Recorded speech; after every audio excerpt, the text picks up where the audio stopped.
করি না। ওই ওলির কদম আমরা ধরতে চাই কি চাই না? বাবা মুর্শিদের কদম কি সাধারণ কদম? জবান খুলে বলেন মুর্শিদের কদম কি সাধারণ কদম? এই জবান খুলে বলেন সাধারণ কদম? এই মুর্শিদকে চিনতে ওই চক্ষু না আরেকটা চক্ষু লাগে। কথা বল না সুবহানাল্লাহ। হযরত জাহান বলে বন্ধু যখন চলে যায়, বন্ধু বেজার হয়ে চলে গেল, তখন আমি আমার আল্লাহর কুদরতি কদমের মধ্যে আমি সেজদায় উঠাইয়া দিলাম। ও বন্ধু রে, আমি ঈশা আল্লাহর ওলি, আল্লাহ কয় আল্লাহুল মাওলা ফালাহুল কুল, বান্দা তুই যদি আমার হয়ে যাস সারাটা দুনিয়া তোর হয়ে যাবে। আমি আল্লাহ যদি তোর হয়ে যাই সমস্ত দুনিয়াটা তোর কদম মুবারকের গোলামি করবে। ঘুরে কোন সুবহানাল্লাহ। নামাজের মতো কোন বান্দা কোন বান্দি যদি নামাজের মতো নামাজ পড়ে গো, ওই নামাজটা মেরাজ হয় কি হয় না? যখন করে বলেন হয় কি হয় না? ওই নামাজটা মেরাজে হয়। আমরা নামাজের মতো আমরা নামাজ পড়তে পারি না। 4 রাকাত নামাজ পড়তে 5 থেকে 6 মিনিট, ওই নামাজে আল্লাহর দিদার পাওয়া যায় না। ওই নামাজে রাসূলের হাকিকতের দিদার পাওয়া যায় না। ও বন্ধু বন্ধু বন্ধু রে, আল্লাহর রাসূল বলেন যার নামাজটা আস্তে ধীরে স্থির হয়, যার নামাজটা সুষ্ঠুভাবে হয়, যার নামাজটা ধীরে ধীরে আল্লাহর পাকের কথা স্মরণে করে রাসূলের ধ্যান করে রাখিয়া যেই বান্দাটা আমি আল্লাহর কুদরতি কদমের মধ্যে সেজদা দেয়, ওই বান্দা যদি আমি আল্লাহর নাম দেখে ফাইন্নাহু ইয়ারা, আমি আল্লাহ ওই বান্দার সর্ব অবস্থায় দেখি। সুবহানাল্লাহ। ইব্রাহিম বলে আমার বন্ধুকে আমি আর খুশি করতে পারলাম না। আমার এই বন্ধুটা যখন চলে গেল রে, কারণ আমি তো বুঝি দুনিয়ার বন্ধু বান্ধব আমার আপন হবে না। অশিয়ানুর বাবাজি বন্ধুরা রে, আপনারা জবানটা খুলে বলেন আপনার বাবা, আপনার মা, আপনার সন্তানাদি, আপনার বন্ধু বান্ধবকে আপনার আপন হবে? জবান খুলে বলেন আপন হবে? কেউ আপনার আপন হবে না। আল্লাহর ওলি হযরতে আব্রাহাম বলে বন্ধু তুমি কোটি কোটি টাকার মালিক হইতে পারো, তুমি তোমার মাওলারে রাজি খুশি তুমি করতে পারো না।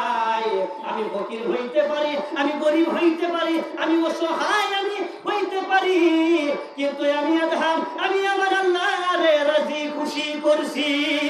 সুবহানাল্লাহ। মুর্শিদ দোনো হে কেমন চিনিব তোমারে, মুর্শিদ দোনো হে কেমন চিনিব তোমারে। আরে দেখা দাও না কথা কোনা, দেখা দাও না কথা কোনা, আরে কতটা কি দূরে, দেখা দাও না কথা কোনা, দেখা দাও না কথা কোনা, আর কতটা কি দূরে কেমন চিনিব তোমারে, মুর্শিদ দোনো কেমন চিনিব তোমারে। তন্ত্র করে দেখি তার ভিতরে তুমি নাই, শাস্ত্র মন্ত্র যত পড়ি আরো দূরে সরে যায়। আল্লাহু আকবার। নবীর মেসাল কি কেউ দিতে পারবো না? মুর্শিদ বলতে বিশ্বাস না, মুর্শিদ বলতে নবী যুগ বোঝায়। নবী কি আমরা অভিভাবক না? এই কথা বলে অভিভাবক কিনা? অভিভাবক। আমি যখন শাস্ত্র মন্ত্র পড়ি, কুরআন হাদিস পড়ি, নবীর মেসাজ আমি খুঁজে পাই না, কিন্তু আল্লাহ বন্ধু আপনার শান মানে তো উঠবে একমাত্র আমি আল্লাহ ছাড়া আর কেউ জানে না।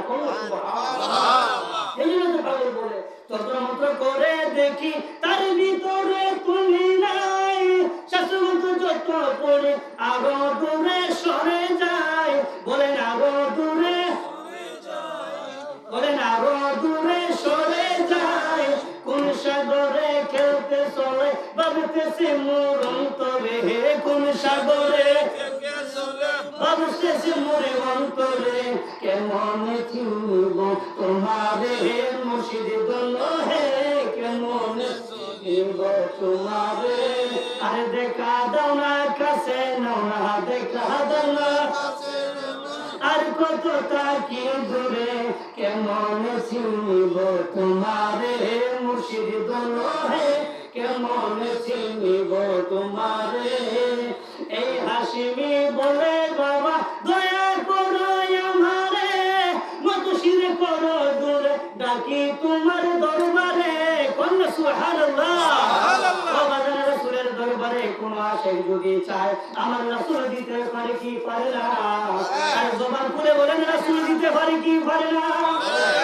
সাহাবায়ে কেরাম হযরত বিলাল রাসূলের ইন্তেকাল শরীফের পরে রওজা মুবারকের সামনে যখন যায়, ওই রওজা মুবারকের সামনে গিয়ে চোখের পানি ফেলাইয়া কাঁদে, ইয়া রাসূলুল্লাহ, ইয়া হাবিবাল্লাহ, নবী গো, ও মায়ের নবী, জীবদ্দশায় আমি আপনাকে খুব দেখেছি, রওজা মুবারকের সামনে আমি পাগলায় আসলাম, ইয়া রাসূলুল্লাহ, আমি বিলালকে আপনার দিদার দিয়া ধন্য করো। সঙ্গে সঙ্গে হযরত বিলালের কথা শুনিয়া নবীজি রওজা পাক থেকে ডান হাত মুবারক বার কইরা দিছে।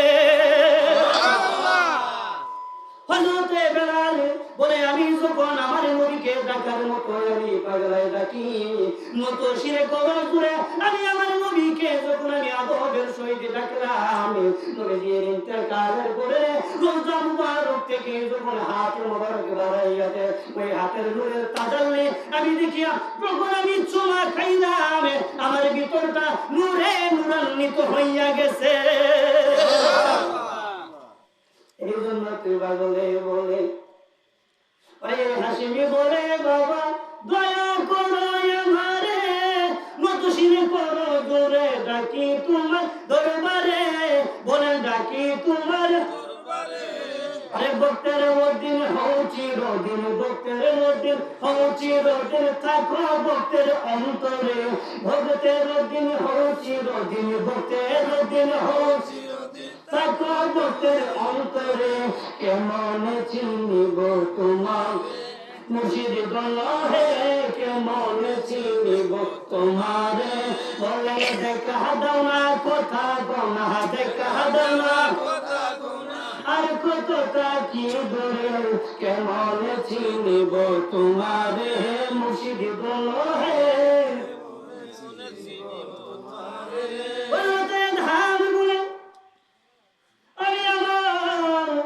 জীবনটাকে যখন আল্লাহর প্রেমে আমি উৎসর্গ করে দিলাম গো, আমি তাকাইয়া দেখতেছি সেজদারত অবস্থায় যখন আমি যাই, আমি সেজদার মধ্যে যখন যাই, আল্লাহর কোন কায়নাতের এমন কোন জায়গা বাকি নাই আমি দেখি না।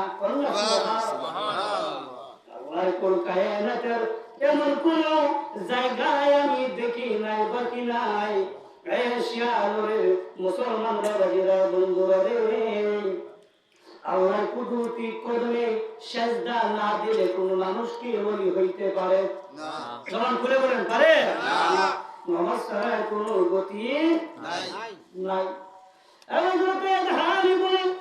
যখন এই কাজ পার হয়ে গেলাম, পার হয়ে যাওয়ার পর এক রাজার বাড়ির মধ্যে গেলাম। হয়ে গেছে আমি রাজার বাড়ির মধ্যে গেলাম, রাস্তা দিয়ে আমি যখন যাই, চেরা পড়িয়া আমি যখন যাই, ওইদিকে আমি শুনতেছি সেনাপতি ঢাক ঢোল বাজাইয়া বলতেছে যে রাজার মেয়ে যাকে পছন্দ করবে তাকে বিয়া করব। রাজার মেয়ে রাজার বিয়া করবো, রাজার মেয়ে রাজার বিয়ে হতো না। এবং আরেক গ্রামের আরেক দেশের রাজা ঘোড়ারতি বিয়া হতো, এরা তো রাজা হজরতে আদহাম গিয়া দাঁড়াইছে, হজরতে আদহাম দাঁড়াই গিয়া বলতেছে যদি আল্লাহ বাইকে যদি লেখা থাকে আমি একটু খাই যে আমার তো মনে চাই বিয়া করতাম, আমার তো মনে চাই বিয়া। তখন একবার শেষ মাথার মধ্যে হযরতে আদহাম দাঁড়াইছে। সুবহানাল্লাহ। হযরতে আদহাম যখন দাঁড়ায় রয়েছে, এই মতো শিরে দাঁড়ায় রয়েছে আর মনে মনে আল্লাহ জিকির করতেছেন আর রাসূলের দুরূদ শরীফ মুবারক পড়তেছেন। আপনার পঞ্চম দিকে রাসূলের দুরূদ পড়লে গুনাহ হয় না সওয়াব হয়? গুনাহ হয় না সওয়াব হয়? সওয়াব। উনি এসে দাঁড়িয়ে রয়েছেন মতো শিরা আল্লাহর কাছে বলতেছেন, আল্লাহ আমি যে দাঁড়াইলাম সিধা হরাতে না, চতুর্দিকটা দেখতেছি লম্বা লাইন, ওরা আলিশান বাদশার ছেলে, এক একজন আছে আমার চাইতে আরো বড় সরো মোটা তাজা, তো আমার চেহারা সুরত কিচ্ছু না, ওরা সিধা হরাতে না লইয়া সামান্য একটা লঙ্গি লইয়া সেটা আমি দাঁড়াই রইছি, আল্লাহ আমারই কি কবুল করবো? বলেন আশেক যদি আল্লাহর ওলি যদি এরকম কথাগুলো যদি বলে, আল্লাহ শুনে কিনা? আল্লাহ শুনে কিনা? শুনে।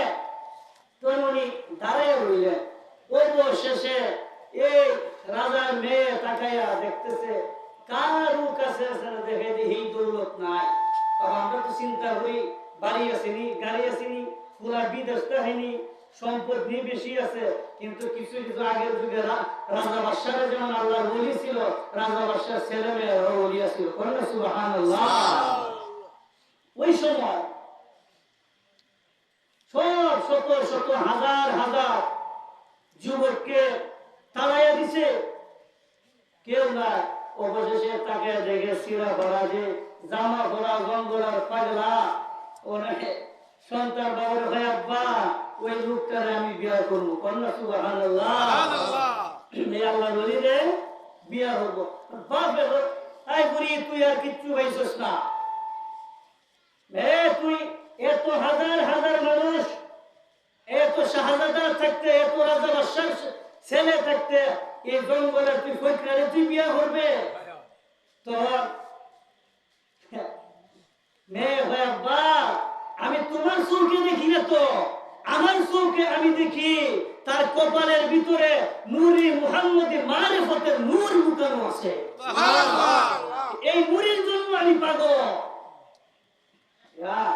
কিছু মানুষ দেখবেন আরব দেশের একটা নিয়ম আছে, দেখবেন কপালের মধ্যে সুমা দেয়, যারা বিদেশ গেছে না করতে পারবেন, কপালের মধ্যে সুমা দেয়। কেন দেশ জানেননি? খাজা আব্দুল্লাহর কপাল মুবারকের মধ্যে নূরে মুহাম্মদের নূর মুবারক ছিল। বাসর রজনীদের মধ্যে কিতাবের নাম মাসাবাতা বিসুন্নাহ ওয়াসানা আব্দুর রহমান দেহলভী রাহমাতুল্লাহ আলাইহি বর্ণনা করতেছে, কয় আদম যখন খাজা আব্দুল্লাহ যখন বাসর রজনীতে গেলেন বিসমিল্লাহির রহমানির রহিম বলে, আমরা তো এখানে চুমা দিই, এইখানে চুমা দিলে কোনো লাভ নাই, চুমা দুই গুড় বরাবর এই জায়গার ভিতরে বিসমিল্লাহির রহমানির রহিম বলে নবীর প্রতি দরুদ সালাম পেশ কইরা মহিলা যদি জামার এই কপাল মুবারকে এই জায়গার মধ্যে চুমা দেয়, জামার যে নূর আছে এই নূরটা স্ত্রীর পেটের ভিতরে যায়। সুবহানাল্লাহ। ওই খাজা আব্দুল্লাহর কপাল মুবারকের মধ্যে নূরে মুহাম্মদ ছিল। মা আমেরা যখন চুমা দেয়, মা আমেরা যখন চুমা দেয়, ওই সময় নবীর দুরূদ পড়ে, চুমা দেয়, সঙ্গে সঙ্গে নূরে মুহাম্মদি মা আমেনার রহিম মুবারকে আসে। কন্যা সুবহানাল্লাহ। এই অবস্থা বিদেশ আছে, বাংলাদেশে বলে এখন সেই রয়েছে তাজ্জা বিয়া করা কেউ হইবে কি না? এটা তো সেই রয়েছে দিকে আছে না তাজ্জা বিয়া করা। এই বাদশা যখন যায়, বাদশা যখন সিরা পালাতে না নিয়ে দাঁড়াইয়া থাকলো, মহিলা বলতেছে আব্বা ওই জঙ্গল আর পাগলটারে আমার পছন্দ হয়েছে, আমি তোমার চক্ষু দিয়ে দেখি না, আমি আমার চক্ষু দিয়ে আমি দেখতেছি, আমি মনে মনে আমি খুঁজতেছি এমন একজন লোক আমার স্বামী হবে যিনি আল্লাহর সাথে সরাসরি ডাইরেক্ট কানেকশন। সুবহানাল্লাহ। এই মহিলাটা ওই ওলির খবর জানে, নামাজ পড়া না নামাজ সাইরা, নামাজ পড়া আওয়াজে বোঝা যায়, নামাজ সাইরা নামাজ পড়া, নামাজের মতো নামাজ পড়া। বাপ যখন মেয়েরা মানাইতে পারতেছে না, সখী গুণ সঙ্গের সাথে বোনকে বলে ওই মানুষ করে আমার দরকার, আমি রাজা, এই রাজত্ব রাজার শাহজাদার সন্তানের গুণাকে আমি স্বামী হিসেবে গ্রহণ করবো না। এসো কি তোরা আমার বাবা রে বলে দে, এই জঙ্গলের পাগল ফিরে ভরা তেরা লোকটা যে পাগল দেশে আসছে, এই লোকটাকে আমি বিবাহ করব। এখন আপনারা বলেন, বাদশার মেয়ে যদি একটা ফকিরকে যদি পছন্দ করে, এই বাদশা কি মেয়ের বিয়া দিব? বলেন বিয়া দিব? জীবনে বিয়া দিত? তুই আমার মান সম্মান মেরে দেখছ, আমি তো বড় বাদশা, একটা দেশের এবার হামনা, একটা দেশের বাদশা আমি, একটা মূলত রাজত্বের বাদশা আমি, তুই আমার মান সম্মান দুলাই মিশাইতে ধরেছ, মান সম্মান কি দুলাই মিশাই যা জীবনে? আমরা হয়ে কি হতার কথা তাই এরকম করে আছে বাদশা রাগ দিয়ে গেছে গা এই তোরা আমি বেউ দিয়ে তোরে আমি খাইতে টুকরা টুকরা হয়ে দেব কয়েকদিন যাই এই মহিলার সখী গণকে বাদশাই গয় তোর সখী রে তোর বান্ধবী রে বুঝা আমার মান সম্মান থাকতো না ওই ফকির রে যদি আমার মেয়ে বিয়া করে বান্ধবীরা গিয়া বলে আয় আমার প্রাণ সখী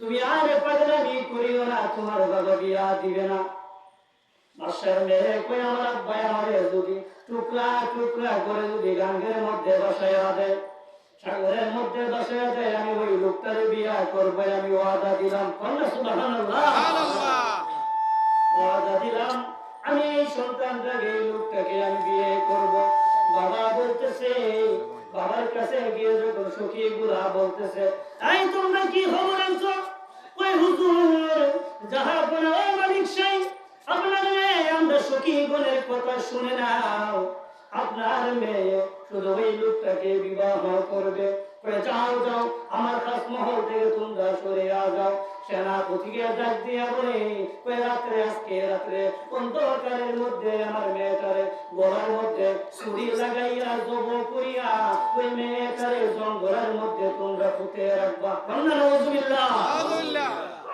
জঙ্গলের মধ্যে যখন রাত্র গভীর হয়ে গেল সেনাপতি যখন আসলো ওই সেনাপতিকে বলে তোমার মুখ নিয়ে আমার মেয়েটাকে গামছা পরিধান করে হাতে মুখ বান্ধিয়া শব্দ যাতে না করতে পারে গলায় নিয়ে আমি জোর করবো না সেনাপতি তুমি নিজে আমার মেয়েটার গলাটা তুমি জবাই করে নেবা এখন হাকিমের বাদশার হুকুম সেনাপতি মানবে কি মানবে না কথা বলে মানবে কি মানবে না মানবে সেনাপতি নিয়ে গেল গলাটা ছুরি দিয়ে তলোয়ারটা যখন বের করে এইরকম ভাবে যখন ফুস মাইরা দিল ফুস মারা দেওয়ার পরে গলা দিয়ে রক্ত যখন বের হইল ওই যে সময় এই বাসার মেয়েটা বলে সেনাপতি আমি তো মরবো না তুমি যতই আমার শরীর আঘাত লাগাও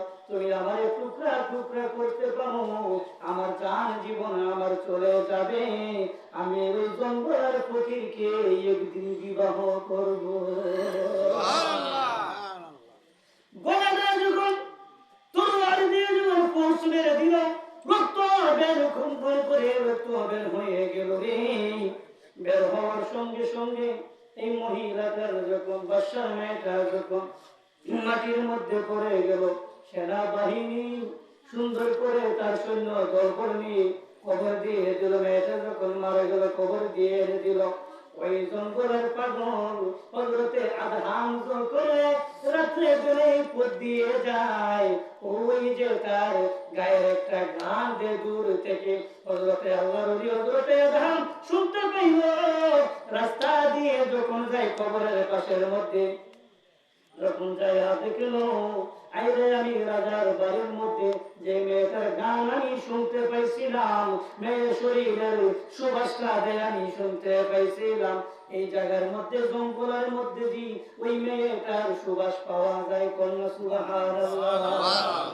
এই মেয়েটার সুবাস পাওয়া যায় কি হইল রে কি হইল এই রাত্রে বেলা তাকায়া দেখতেছে কিছু মানুষ গুলা ওই মেয়েটাকে ধরিয়া দেখি সবাই করিয়া কবর যখন দিতে আছে মাটি গুলা সুন্দর ভাবে রাখিয়া উষা করে যখন দিতেছে আল্লাহর ওলি হযরত আদম দূর থেকে তাকায়া দেখতেছে এখানে কিছু ঘটনা ঘটতেছে সৈন্য সেনাবাহিনী যখন চলে গেল দূর হয়ে গেল ওই যে নাকের মধ্যে তার কান বন্ধুর যখন গানটা লাগলো ওই মেয়ের গানটা যখন গানগুলোর সঙ্গে সঙ্গে উনি চলে গেলেন তাকাইয়া দেখতেছেন এটা বাদশার মেয়ে ছাড়া আর কেউ হইতে পারে না।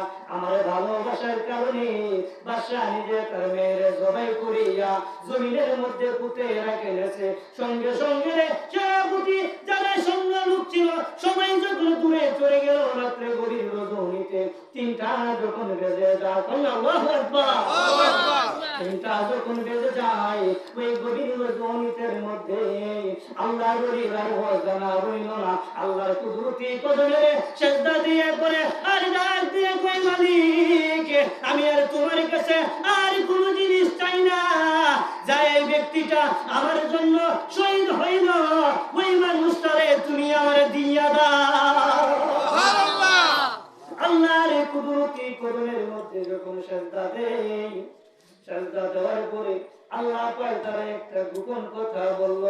গোপন কথা বলার পরে এই পাগলাটা যখন হযরতে আদম যখন সিজদা থেকে মাথা উঠিয়ে এটা মনের মানুষের কবরটা যখন করে পুরিয়া সঙ্গে সঙ্গে যখন মনের মানুষটারে কবর থেকে উঠাইলো, কবর থেকে উঠাইয়া সেরা আল্লাহ যে ওই সিজদারত অবস্থায় পাগলারে একটা কথা বলল, ওই কথার দুহাই যখন দে মোরা মেয়েটা জিন্দা হইয়া যা। মোরাটা জিন্দা হয়ে গেছে। মোরা যখন জিন্দা হয়ে যায়, ওই মেয়েকে বাদশার মেয়েকে হযরতে আদম যখন বিবাহ করে বড় দেশ থেকে আরেক দেশের মধ্যে উনি নিয়ে গেলেন। কারণ আল্লাহর হুকুমে আমি তোমারে জিন্দা বানাইছি। আই মুসলমান বাবাজিরা রে, আল্লাহ যদি একটা মানুষের হয়ে যায়, আপনি যদি আল্লাহকে রাজি খুশি করেন, সেই ক্ষমতা আপনি যা চান আল্লাহ সেই ক্ষমতা আপনার দিবেনি। কথা বলেন, দিবনি না? দিব। ওই মহিলাটাকে যখন জিন্দা বানায়া বিবাহ শাদী করলেন, বিবাহ শাদী করার পরে তার একটা সন্তান হইল হযরত ইব্রাহিম। আল্লাহ সুবহানাল্লাহ। তার ইব্রাহিম ইবনে আদহাম, আদম না, ইব্রাহিম ইবনে আদহাম।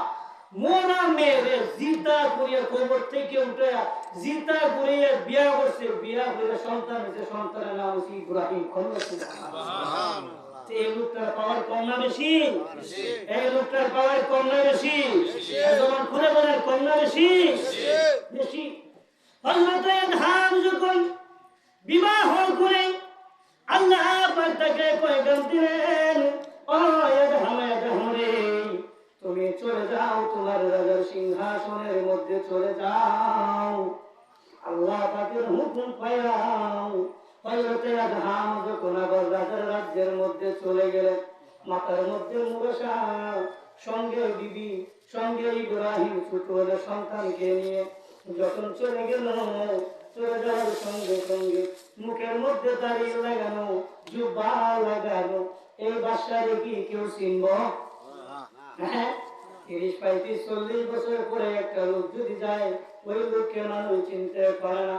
হযরত আদম যখন আল্লাহ পাকের ইশারা পায়া ইব্রাহিম আদম যখন চলে যায়, যাওয়ার সঙ্গে সঙ্গে রাজার রাজত্ব আবার পরে যখন পাইলেন, রাত্রে বেলা যখন রাজার রাজত্বের মধ্যে উনি শুয়েছিলেন রে, সে সিংহাসনের মধ্যে উনি যখন আমার জঙ্গলা থেকে আল্লাহর হুকুমে যখন বাদশাহিত্ব খুঁজে পান, উনি আবার যখন এই বিছানার মধ্যে ঘুমাইয়া না যান, রাত্রে বেলা ওই লোকটা স্বপ্নে দেখায়, এই আদম, আজকে তোমার জীবনের শেষ সময়, আমার আল্লাহ হুকুম করবে হযরতে আজরাইল আইসা তোমার জানটা কবজ করে নিবে।